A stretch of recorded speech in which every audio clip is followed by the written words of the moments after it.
নমস্কার, আমি অপূর্ব কুমার দে।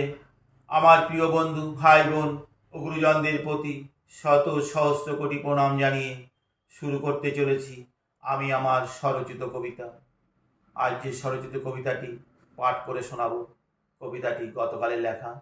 কবিতাটির নাম দিয়েছি মা বাবাকে নিমন্ত্রণ।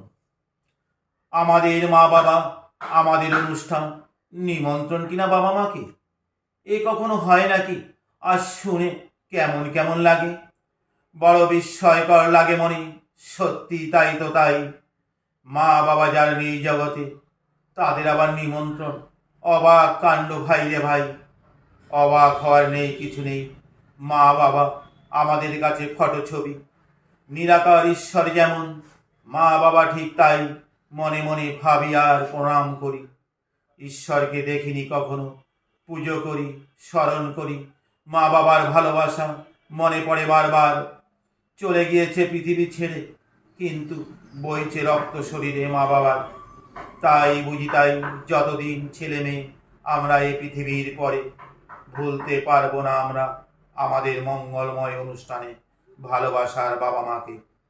বাড়িতে অনুষ্ঠান হয় যদি হয়, মা বাবাকে সবার আগে বলি, তাই বলি। ঘরে আছে লক্ষ্মী পুজো, মা আসবে কিন্তু বাবাকেও তাই নিমন্ত্রণ করি। জানি দেখতে পাবো না কোনো দিন নিরাকার ঈশ্বর তোমরা হয়ে, মনের শক্তি কোথায় যাবে? মা বাবা আছে আমাদের পাশে কোথাও বসে। যে শক্তি ভক্তি নিয়ে আমরা ঈশ্বরের করি আরাধনা, সেই শক্তি ভক্তি মনে করে স্মরণে রাখি বাবা মার কথা আমরা। ভাবি মনে এই কিছুই হারিয়ে যায়নি আমাদের, আছে সঙ্গে সাথে। ঘুরতে কোথাও গিয়েছে বুঝি, আসবে ঠিক ঘুরে ফিরে অনুষ্ঠানের আগে।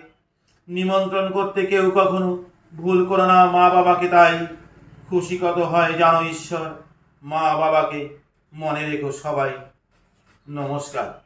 আমার এই কবিতাখানি শুনে যদি ভালো লাগে, তাহলে অবশ্যই লাইক কমেন্ট করতে ভুল করবেন না। আর সাবস্ক্রাইব করুন, আমার সঙ্গে থাকুন, পাশে থাকুন। নমস্কার।